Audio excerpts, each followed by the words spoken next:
Chief of defence staff यानी CDS general Anil Chauhan ने कहा है कि ऑपरेशन सिंदूर से हमें डिफेंस के क्षेत्र में कई नई चीजें सीखने को मिली हैं।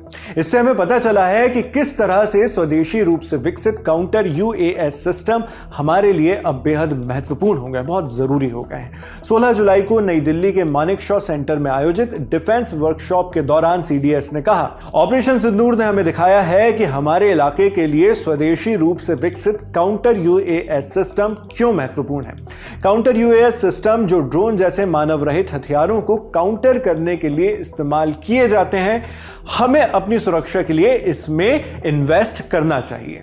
Operation Sindoor has showed us as to why indigenously developed counter US systems and counter US systems built for our terrain and our needs are crucial.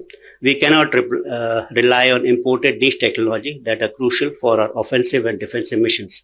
We must invent and build and safeguard ourselves. CDS Chauhan ने कहा कि अपने mission में सफलता लाने के लिए हम सिर्फ विदेशी और इंपोर्टेड टेक्नोलॉजी पर निर्भर नहीं रह सकते, क्योंकि विदेशी टेक्नोलॉजी पर निर्भरता हमारी युद्ध की तैयारी को कमजोर करती है। जनरल अनिल चौहान ने आगे यह भी कहा कि आज के दौर में युद्ध में इस्तेमाल हो रहे ड्रोन्स क्रांतिकारी बदलाव ला रहे हैं। भविष्य में होने वाले युद्ध में अब और भी ज्यादा ड्रोन्स मिसाइलों का इस्तेमाल हो सकता है। उन्होंने कहा, जब हम ड्रोन की बात करते हैं तो आपको क्या लगता है, क्या ये युद्ध में कोई विकास से जुड़ा या क्रांतिकारी बदलाव ला रहे हैं? हाँ, मुझे लगता है कि युद्ध में इनका इस्तेमाल बहुत क्रांतिकारी रहा है। जैसे जैसे इनकी तैनाती और दायरे का एहसास बढ़ा, सेना ने क्रांतिकारी तरीके से ड्रोन का इस्तेमाल शुरू कर दिया। ऑपरेशन सिंदूर के दौरान भारत ने पाकिस्तान के काउंटर ड्रोन और मिसाइल हमलों को पूरी तरह से नाकाम कर दिया था। इस पर बात करते हुए उन्होंने कहा, पाकिस्तानी काउंटर हमलों में किसी भी भारतीय सैन्य और नागरिक बुनियादी ढांचों को कोई नुकसान नहीं पहुंचा था। भारत ने अपने स्वदेशी एंटी ड्रोन और मिसाइलों के सिस्टम का इस्तेमाल करते हुए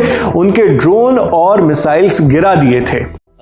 During Operation Sindoor on 10th of May, Pakistan had used unarmed drones and loiter ammunitions.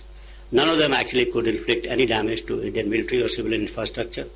Most of them were neutralized through a combination of kinetic and non-kinetic means. And some of them in fact could be recovered in almost intact conditions. CDS general Anil Chauhan ने पहले भी कई बार यह बताया है कि किस तरह से भारत ने पाकिस्तान को ऑपरेशन सिंदूर के दौरान करारी शिकस्त दी है।